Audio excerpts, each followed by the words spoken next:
जय महाकाल। जय बाबा। जय। परवीन जी, आपकी जीवन की संघर्ष किस कदर रहा? शुरुआती दौर की बात करें। संघर्ष क्या संघर्ष ठीक है।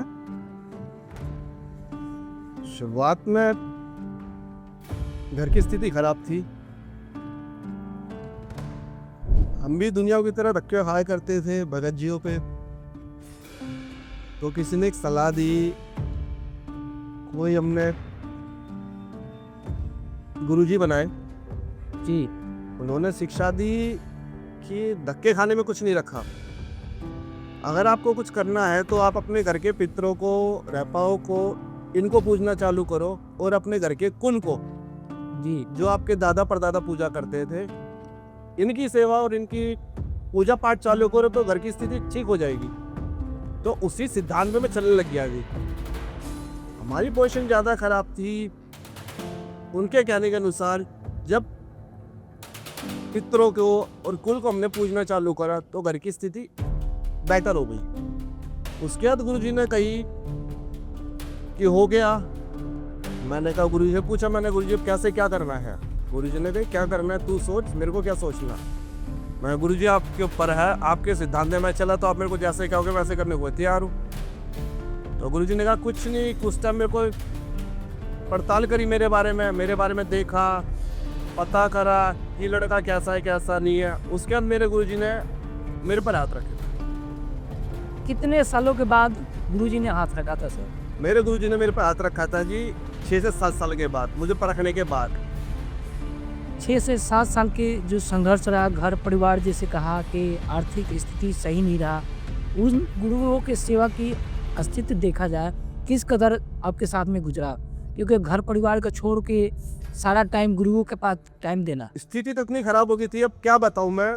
स्थिति बहुत ही ज़्यादा खराब हो गई थी। ये लगा लो मैं पाई के लिए मोहताज हो गया था जी। इसमें भी पोजीशन इतनी खराब हो गई थी। मेरी खुद की फैक्ट्री थी, ख़त्म हो गई थी। जूते की फैक्ट्री थी मेरी। शरीर से भी होने लग गया गुरुजी के पास जाना, फिर रात को 10-11 बजे आना, घर में कलेशबाजी की क्या कर रहा है तू, किस लिए सीख रहा है, किस लिए करेगा, क्या करेगा, क्यों करेगा तू।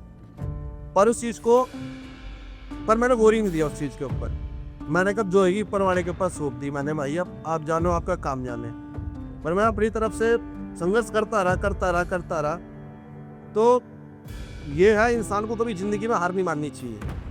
अगर इंसान हार मान गया, देखो सुख भी है दुख भी है, और दुख भी है तो सुख भी है। अगर सुख पाओगे तो दुख नहीं झेल पाओगे। अगर दुख आपने झेल लिया तो जिंदगी में सुख ऐसा मिलेगा, जिंदगी में दुख की जरूरत ही नहीं पड़ेगी आप जी। ये है। फिर मैं लगा रहा ऊपर वाले की दुआ से आज की डेट में अच्छा के साथ ठीक हूँ। जैसे गुरुजी कहा जाए कि आपने 6 से 7 साल के वर्ष में संघर्ष जो किया, क्या उस टाइम आपकी मैरिज हो रखी थी या कि अनमैरिज थी? शुरुआत में तो अनमैरिड से करी थी जी। उसके बाद मैं शादीशुदा हो गया था जी। शादीशुदा जब भी मामला खराब था। उसके बाद फिर मेरे बच्चे भी हुए तो भी खराब था।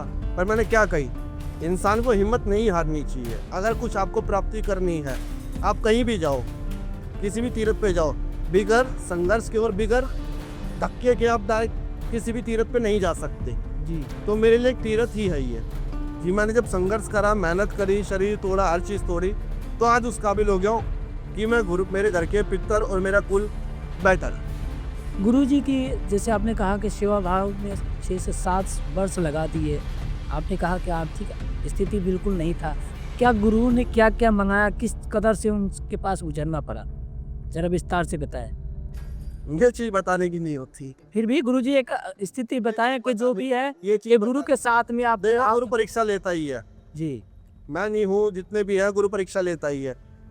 देखने सबको पता है गुरु परीक्षा लेता है, तो वही परीक्षा मैंने पास कर ली बस। उसके बाद मेरे गुरुजी ने बात रखा था। ये बच्ची बताने की नहीं, आपको खुद में आपको बता। अच्छा, गुरुजी परीक्षा पास करने के बाद में आपके क्या हाथ रखने के अलावा उन्होंने क्या क्या टोटरम किया आपके ऊपर, कि आपकी सुनने में आया कि आपको विष भी पिलाया गया था? नहीं, विष तो पिला रहे थे पर मैंने करा नहीं। विष पिलाने की चल रही थी बात मेरे को, पर पिया नहीं, क्योंकि मेरे गुरुजी ने खुद पारा पी रखा था जी। तो चलता हमारी पूजा पाठ के अंदर ये, पर वो नहीं हो पाया क्योंकि गुरुजी को स्वर्गवास हो गया था किस चक्कर में, तो इस मारे रह गया। नहीं तो मैं खिला रहे थे विष तो पिला रहे थे। अब पूजा पाठ का वो पर्पज से मेन वो होता है।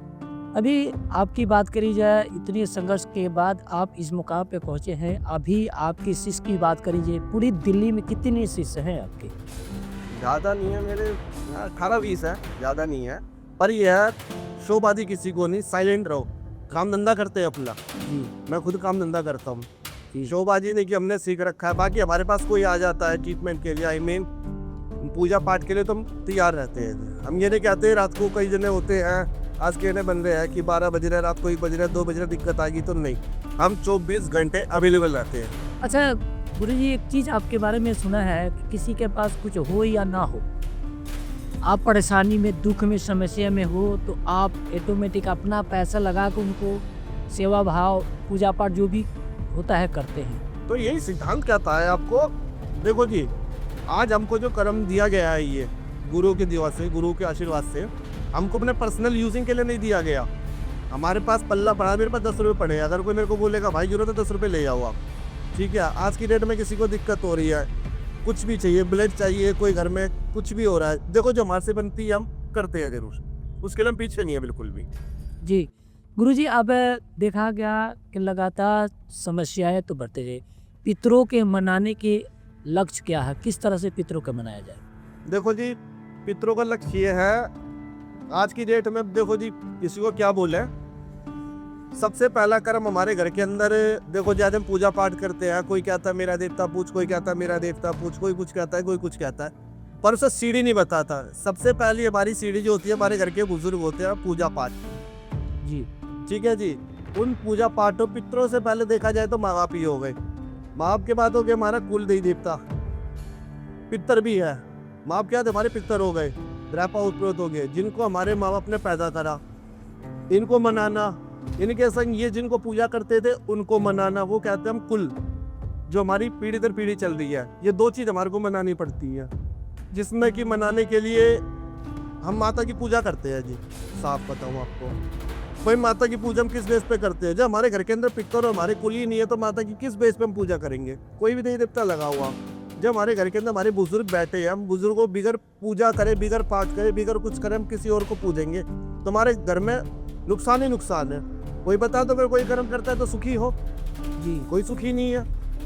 भाई हमारे घर के अंदर पितर पूजेंगे, हमारे घर के अंदर कुल पूजेगा, जब भी तो सुखी है हम सारे के सारे। जब हमारे घर में कुछ पूजेगा, आज हम ये कुछ भी लगा, एग्जाम्पल देता हूँ मैं आपको, आज हम कोई भी चीज़ खा रहे हैं, रसगुल्ले लगाओ, गुलाब जामुन लगाओ, हम अपने घर के अंदर, हमारे माँ बैठे हुए, हम उनको नहीं पूछेंगे, उनको कैसी लगेगी?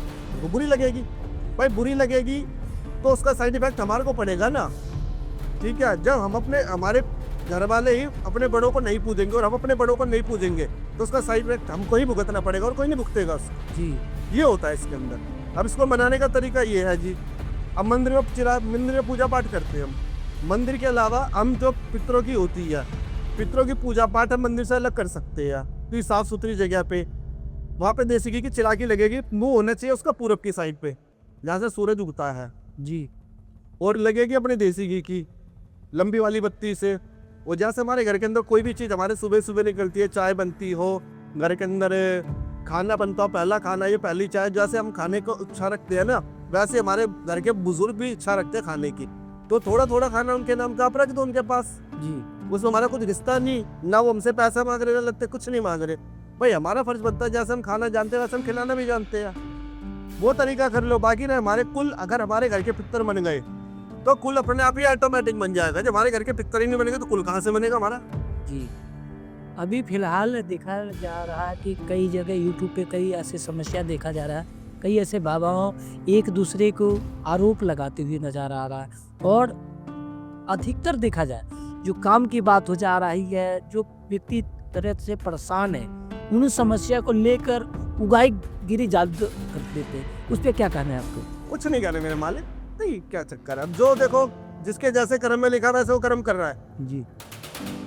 करनी धरनी हमारे को यही है जी ठीक है। आज की डेट में आप ये एग्जांपल लगा लो, मैं आपके संग कुछ गलत बोलूँ, आपके संग गलत बोलने के बाद मैं सुखी रहूंगा, मैं दुखी रहूंगा बाद में, ठीक है। आज की डेट में जो कर रहा है अपने कर्मों का कर्म भुगत रहा है जी। अब ले ना ले, देखो किसी को गलत नहीं बोलना चाहिए, कोई पूजा पाठ करे ठीक है, अच्छी बात है, हम नहीं कहते, पर शिक्षा और रास्ता सही दिखलाओ बस, इससे ज़्यादा कुछ नहीं कहता मैं किसी को। जी। भाई सीढ़ी जो चढ़ी जाती है, पहली सीढ़ी उनको पता हुई, पहली सीढ़ी हमारे घर की ये है। अब कई जने कहते हैं कि पुत्र कुछ नहीं होते, कुल कुछ नहीं होता। अरे जब कोई कुछ नहीं होता तुम कहाँ से आ गए फिर? भाई पितर कुछ नहीं होता, कुल कुछ नहीं होता, तुम किस देवी देवता की पूजा कर रहे हो, क्यों कर रहे हो तुम भाई? जी। भाई अगर हम पैदा नहीं होते तो हम इनको मानते कैसे, इनको पूछते कैसे? जी। ये है सिद्धांत। अच्छा गुरुजी, सुनने में आया कि आप कोई चुना अखाड़ा से भी थे, कितनी वर्ष उस अखाड़े में रहे? मैं नहीं था जी, मेरे गुरु जी थे जूना अखाड़े से, जी। तो उनका स्वर्गवासी हो गया, अब क्या बोले, अब अखाड़ा ज्वाइन करेंगे हम भी। जी। अच्छा, ये बाल असली है या नकली है? ये बाल असली है जी। ये कैसे ये बाल आने के क्या? कुछ नहीं, पूजा पाठ है, गुरु ने जो ज्ञान दे रखा है उसके तरीके से हम चलते हैं। कुंभ नहाने गए थे अपना कोरोना के बाद, जो अपना हरिद्वार में लगा था जी। तो कुंभ से लगा लो, अर्ध कुंभ के बाद अभी तक के मेरे बाल है, ये जो भी है ये ऑटोमेटिक है, ऐसा कुछ नहीं। पूजा पाठ करते हैं, शिव की आराधना हो गई, माता की आराधना हो गई, बस यहीं पे लगे रहते हैं और कुछ नहीं। अच्छा गुरुजी, देखा जाए कि अभी दिल्ली या कहीं राजस्थान या कहीं भी देश की बात करी जाए, पूरे देश में कितने देवता मुनि हैं? देवता तो क्या बताए, छोड़ो चीजों को। देवता जिसका देवता बन गया वही देवता है जी। अब जी। ये है देवता, वही है, किसी का कुल हो गया, कुल को देवता, वही चीज चल रही है, पीढ़ी दर पीढ़ी सारी चल रही है स्टोरी। अब क्या बताए, सच्चाई किसी को भी नहीं पता। सच्चाई किसी को नहीं पता। बाकी जब घर परिवार में समस्या आती है तो हर एक आदमी एक दूसरे को गुरु को ढूंढते हैं। अब तैयार जाते भक्तों के पास जाते, कैसे लोग हैं कि अपने करोड़ों रुपया नुकसान कर देते, मगर सही गुरु नहीं मिलता है। मिलते, मैंने क्या कही आपको, शुरुआत जितने गुरु में, क्या ये नहीं कहता गुरु गलत है, गुरु सारे अच्छे हैं। गुरु का कभी मिसयूज मत, यानी कि गलत मत बोलो किसी गुरु को। अब ये नहीं पता, देखो जी क्या बोलो सर, राख दे दे राख से आराम आ जाए। पर ये गुरु का मैं एक चीज कहना चाहूँ, गुरु रास्ता तो सही बताओ आपको, किसी को भी बताओ सही रास्ता बताओ, आप किसी को गलत रास्ता मत बताओ। भाई इनको दो चीज मेन समझा दो कि भाई आपके घर के पितर उधर कुल हो गया, भाई ये चीज समझा, मैं कुछ नहीं कहता किसी को भी। ये चीज हमारी मन की सब मन गया, जितने देवी देवता सबको पूछो, किसी को मना नहीं करते। देखो देवता कोई गलत नहीं होता, इंसान देवता को गलत बनाता है जी, तेरे पर ये छोड़ दिया, तेरे पर ये छोड़ दिया, तेरे पर ये छोड़ दिया। भाई हमारे देवता ऐसे है कि फ्री बैठे हुए कि आप ही कहने के समय अनुसार काम करेंगे। हाँ जी, जरूरी कि देवता ही कोई काम करता है, कोई भी कुछ भी कर सकता है, कोई भी चीज कैसी भी हो सकती है, नाम देवता दे देते हैं यार कोई। जी। अच्छा, पहला तो क्वेश्चन था ये कि पितरों के कैसे मनाएं, आप मनाने के तरीका बता दीजिए कि कैसे मनाया जाए, जगह पितर रूठ जाते हैं उनको कैसे मनाया जाए। साहब एग्जाम्पल देता हूँ मैं आपको, अगर थोड़ा चटपटा जी मुंह पे ही साफ कहना। हाँ जी। हम किसी को थप्पड़ मार दें और थप्पड़ मारने के बाद हम सॉरी कहते हैं, उसे तो पूरी लग गई जी, लग गई ना। ऐसे हमारे पितरों का है। देखो जी, हम पूजा पाठ करते हो, पितरों को भूल जाते हैं। पितरों को भूलने से पहले हमारे को हाथ जोड़ के राम राम जी, गलती भूल चुकोगे, अगर किसी ने शिक्षा दी है पितरों की तो राम राम करके उनसे एक ही चीज कहनी है। देखो जी, भूल चुकोगी, हमें कुछ नहीं ज्ञान, ना हमें किसी ने बताई, ना सलाह दी। देखो दिमाग भटका हुआ था, पितरों को पूजना कुछ नहीं है जी। अपने पितरों की चिरागी हो गई प्लस मावस हो गई। मावस के अंदर ये है, कोई कैसी मावस निकलता है, कोई कैसी मावस निकलता है। कोई निकलता है जी पंडित जी को अपना भोजन करा के आते हैं, कोई जी अपना पशुओं को कोई कराई आता है, कोई कौओं में देता है, कोई कुछ भी करता रहे जी। मावस जो मेरे हिसाब से मानी जाती है, अभी तक नोट करना जाता है जितने भी है, मुझे नहीं पता। जब जिसके घर के अंदर पितर भी दिखे हुए हैं, आई मीन पितर नाराज है, जो दुनिया कहती पितर बन के, पितर किसी गुलाम नहीं होते जी। पितर किसी गुलाम नहीं होते। आप जब तक उन्हें पूछोगे नहीं, मनाओगे नहीं, क्या से आप मानोगे कि पितर आप पे नाराज? भाई पितर साइड चले जाते, सपोर्ट नहीं करते किसी चीज के अंदर, उसके अंदर हारी बीमारी सुख दुख सब पीछे रहते हैं। वो पितरों का ये मावस निकालने का है। मावस अपने घर के अंदर जैसे हम देसी की चिरागी लगाते हैं, चिरागी लगाओ। अग्यारी करते हैं माता की, जब करते नवरात्र में, वैसे अग्यारी करो देसी की। अपने 2 लौंग के जोड़े चढ़ाओ, 2 पतासे चढ़ाओ, अपना जो पूरी और सब्जी जो भी चढ़ाना है वो चढ़ाओ जी। भाई ये है उनका भोग, और कुछ नहीं मांगते आपसे, महीने में एक बार खाना मांगता थोड़ा सा वो भी। अच्छा, पितरों के, जैसे आपने कहा कि पितरों का मनाना, अमावस को कैसे निकाला जाता है, अमावस को कैसे मनाया जाए? बताई तो है आपको, अलग अलग तरह से हर कोई मावस करता है। मैं तो बता दिया एग्जांपल आपको। देसी घी की चिरागी लगानी है आपने, कोई सांप सी जगह करके पटरे के ऊपर कोई भी लगा लो, चिरागी लगा के अपने ऊपर लेके अग्यारी करके चिरागी के आगे रख दो, तो अग्यारी अपने आप देसी घी डाल डूल के 2 लौंग के जोड़े और 2 पतासे और बाकी पूड़ी रख लो अपनी, पूड़ी और खीर का भोग लगा दो उन्हें 5 बारी। भाई ये है मांस, और कुछ नहीं मांगते बाप से, अमावस के लिए है। बस ये। अच्छा गुरुजी, जब देखा गया है लगातार समस्या दिन पर दिन बढ़ती जा रही, वो खुद की गलती से बट रही है, मेरा तो क्या सही भाई। हम भटकेंगे तो भटकते रहेंगे जब तक कोई जरिया हमें नहीं बताएगा। जरिया एक ही, हमारे घर के पितर, हमारे घर का कुल, यही शुरू भी यही और एंड भी यही है जी। जी आज नहीं कल पता लगेगी, अगर मेहनत करोगे तो सक्सेस, नहीं करोगे धक्के खाते ही रहोगे आप। अब देखा गया कि जब रास्ते पे चलते हैं हवा लग जाती है, लोग कई ऐसे जो है तो हवा को नहीं मानते। नहीं मानते हर कोई है। एक चीज बताओ आप, ऐसा कुछ नहीं कि नहीं मानते, पर दिखलाता कि मानते नहीं है जी अब मेरे पास अभी केस आया था, हो गए अभी का लेकर बता रहा हूँ, अपना 2-3 दिन पहले का। जी हरियाणा में थे, एक एसआई थे, नाम नहीं बताऊंगा किसी को मैं, उनका भी स्वर्गवास हो गया, सिरसा के रहने वाले थे। वो इन चीज़ों को नहीं मानते थे, जिसमें कि देखा जाए, बताने वाले कहते हैं कि मावस को इनके घर में डेथ होती थी। अच्छा उनका बेटा मावस पे गया, उनका फादर मावस पे गया, ये खुद मावस पे गए हैं जी इनकी डेथ हो गई। तबीयत खराब हुई, रात को फ़ोन आता है कुछ करो गुरुजी। मैंने कहा भैया देखो मैं भी दूर हूँ, क्या करूँ।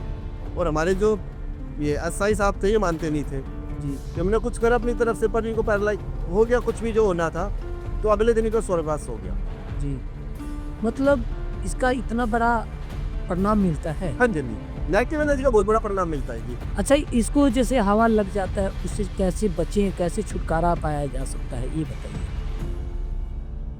कुछ नहीं पाया जाता, बस चल रही है हल्का फुल्का, किसी की बबूत लग गई तो आराम आ गया। वो चीज़ मैं बाद में बताऊंगा, अगली वीडियो में भी नहीं बता सकता कि यार अभी पितरों की और मेन इसकी चल रही है जी। ठीक है जी, अपने पितरों कुल पूज लो जी। अगर पूज गए जल्दी से कोई हवा नहीं लगेगी, हवा लगेगी मैं वैसे ही घर में आपको बता दूंगा, ये काम कर लो जब हाथों हाथ आराम आ जाए जी, मतलब पितरों के मनाने के तरीका यही है कि और कम से कम हाँ जी 6 से 7 महीने लगेंगे पितरों को। पितरों को मनाने सुबह शाम चिराकी होगी उनकी, और भोग एक ही टाइम निकलेगा, शाम को नहीं निकलना। जो भोग बचे उसे कहीं पेड़ पे आप डाल सकते हैं जी, ये है। और अगर ज़्यादा दिक्कत है तो लड्डू ले लो करो बूंदी के, देखो बुजुर्ग हैं वो अगर पीपल के पेड़ पे रख दे तो कोई साइड इफेक्ट नहीं है, उनके नाम का रख दो, भोग ही तो देना है। एक चीज़ और है, हमारे घर के अंदर कभी भी मीठा हम खाते हैं या हमारे घर में कोई हमारे घर में मीठा लाता है तो वो चीज़ उनके लिए ज़रूर निकालनी है। उसका मैं वही बताया था कि इसका क्या नुकसान होता है। ज़्यादातर कोई कहता है कौन से कमी है, घुटने काम नहीं कर रहे, ये काम नहीं कर रहा, वो काम नहीं कर रहा, ऐसा कुछ नहीं है। मेरे घर में साक्षात हो रखा है, मेरे कुल देवता थे, उन्हें हम अपने घर में लाते थे, कुछ मीठा उनको नहीं देते थे। मेरी मम्मी हो गई, मेरे कोई भी लगा लो, मैं हो गया, मेरी वाइफ हो गई, तो हम खा लेते थे डायरेक्ट। खाने का तुम्हारी ना घुटने पूरे शरीर में दर्द होने चालू हो जाता था नीचे। जिस दिन सामने निकालना चालू करा ओके के लिए कुछ नहीं होता। मतलब पहला सिद्धांत ये है कि कोई भी मीठा खाने को लाए तो पहले जाओ के नाम से निकालो, निकालो।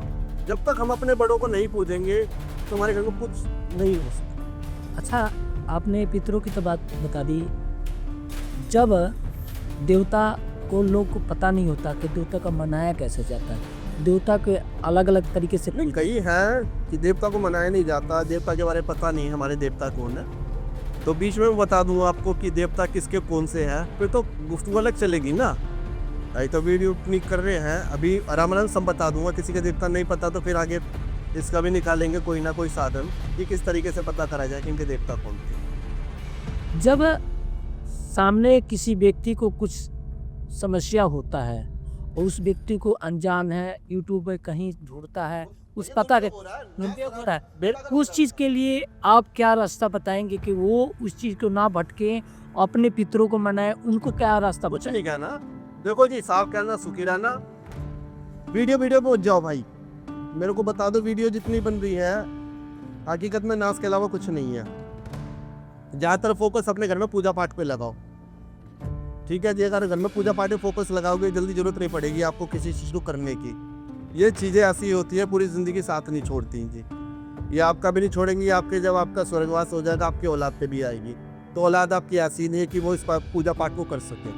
भैया ध्यान रखो, यूट्यूब ज़्यादा इन चीज़ों पे पूजा पाठ जो आते मत करो, आप नॉर्मल सिंपल रहो बस। लास्ट क्वेश्चन ये है कि पितरों के मनाने के लिए आपने रास्ता बता दिए, जब घर में शादी ब्याह होता है या नए कपड़े लाते हैं तो पितरों के क्या उस कपड़े को चढ़ाना चाहिए या उनको दर्शन कराना चाहिए कि आप नहीं नहीं, जैसे हमारे घर में शादी ब्याह होते हैं, सबसे पहला कर्म पितरों के नाम के कपड़े मंगाने चाहिए जी, दो नहीं, लेडीज जेंट्स के जी उनको ना हो किसी गरीब को दे दो या कोई ऐसे पंडित जी को दो जो इनको यूज कर सके, उसे मत देना जो यूज ना कर सके, क्योंकि पहन देगा तो अच्छा लगेगा। अब कोई लेके अपनी ट्रंक में अलमारी में रख दे तो सही नहीं होता। किसी गरीब को दे दे, बाद हमारे घर में कोई कपड़ा है, कपड़े भी वो मंगाओ जो कोई सामने वाले को दे तो दुखी ना, उसका मन सुखी और वो पहन दे आराम से। भाई ये होना चाहिए आज की डेट। जी चप्पल भी जरूरी है, चाहे चप्पल ना, जूते भी जरूरी है, कपड़े पूरे प्रॉपर जरूरी है, सर से लेके पाँव तक जो कपड़े पूरे होने चाहिए। अच्छा, पितरों के जैसे अमावस निकालते पितरों के कपड़े देने होते हैं नहीं नहीं, ऐसा कुछ नहीं है, कितने कपड़े देने होते हैं? कुछ नहीं, 5 निकलते हैं कपड़े पड़े, कच्छे बनियान हो गया, अपना कुर्ता पजामा हो गया, पहले गमछा हो गया और अपनी चप्पलें हो गई, ये है। ये देना ही देना है। हाँ, किसी गरीब को दे दो, जरूरी नहीं है पंडित जी को उसको दे दो जो जरूरतमंद हो, उसको तो पंडित जी पहन दो, उन्हें पैसे दो, उनके आदमी के पाँव छू लो, कोई दिक्कत नहीं है। गरीब को दे दो, उसके पाँव छू लो, पैसे दे दो, कपड़े अपना पहराव नहीं दे दो, कोई दिक्कत नहीं है। जो व्यक्ति बिल्कुल लाचार है, उसके पास कुछ नहीं है, आर्थिक मदद भी नहीं है, उसके लिए क्या उपाय है? वो पितरों के मनाता है बाकी वो सही से नहीं कर पाता, उसके लिए क्या ऑप्शन है? उसके पास लाचार है, कुछ नहीं है, वो पितरों के कैसे मनाए, किस आधार से मनाए? भैया गलती शुरू से ही करनी है, भरनी पड़ेगी यहाँ पे जी भाई। ये थोड़ी ना हमने अपनी बता दी तो आप करना चालू करोगे, ऐसा कुछ नहीं। मैंने आपको क्या कही थी बीच में, थप्पड़ मार दो, सॉरी कह दो, अब जो चलती है चलती रहेगी जी। जी उसके लिए सरकार बैठी है, उसके लिए हम क्या करेंगे जी। तो उसके लिए कोई उपाय नहीं है कि जो बिल्कुल लाचार है उसको कैसे? कोई करा- उपाय नहीं है मेरे मालिक, कोई उपाय नहीं है इसका। मतलब पितरों के एक ही उपाय है कि आप घर को मनाओगे, देवता हाँ, ये है, अपने घर में जो भी है घर में पूजा पाठ करे, ये थोड़ी ना कि बिगर माँ बाप के होएगा कोई भी, घर में पूजा पाठ करे, वो ना करे, घर में कोई भी करे, ये सुख शांति मिलेगी, बेटर मिलेगा। ये है जैसे कि नहीं है कुछ नहीं पता, ऊपर वाला ऐसा कर दे कि घर बैठे बैठे कुछ ना कुछ साधन बन जाए, कोई ना कोई धंधा खुल जाए, कोई ना कोई सपोर्ट कर दे, आपको आ जाए, ये हो सकता है। ये नहीं हो सकता कि पूजा पाठ के थ्रू से नोट दे के आ जाओ चला जाए, नहीं। पूजा पाठ करने से ये हमारे उसके काम थोड़े बनने चालू हो जाते हैं, मेरे तो हो रहे, मैं क्यों झूठ बोल रहा हूँ। अच्छा, कारोबारों में जैसे होता है कि कारोबारों में नुकसान होता है, यही रीजन और कोई रीजन नहीं।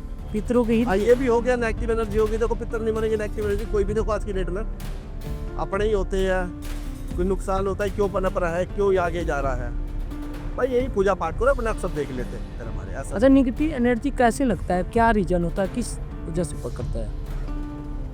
पकड़ता कोई नहीं है जी, जलस होती है और कुछ नहीं होती आमने सामने वाले को, कि आज की डेट में तेरा व्यापार बढ़िया चल रहा है, तेरे घर में सुख शांति है, तो उसकी सुख शांति भंग करने के लिए किसी पे भी जाते हैं, कुछ भी नेगेटिव एनर्जी शमशान के थ्रू लगाओ, जैसे मर्जी लगाओ, वो कुछ गलत कर्म करवाते हैं, मट्टी फेंकना, कुछ खिला देना मीठा, इस तरीके से शरीर में नेगेटिव एनर्जी जब आ जाती है तो शरीर माइंड सब कुछ डैमेज हो जाता है।